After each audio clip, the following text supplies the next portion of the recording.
हुकूमत की जानिब से पेट्रोलियम मसनूआत की कीमतों में नुमाया कमी पर मुसरत का इजहार किया है। साथ ही मुतालबा किया है कि दीगर अशिया ज़रूरिया की कीमतों में भी बतदरीज कमी आनी चाहिए।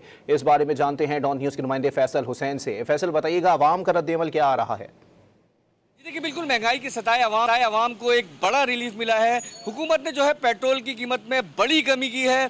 पेट्रोल की कीमत में 74 और डीजल की कीमत में 67 रुपये जो है वो कमी की गई है। इस वक्त मैं एक पंप पर मौजूद हूँ, शहरी हमारे साथ मौजूद हैं, उनसे बात करेंगे। आप बताएं, कैसे देखते हैं कि पेट्रोल की कीमत में बड़ी कमी की है, इसको कैसे देखते हैं?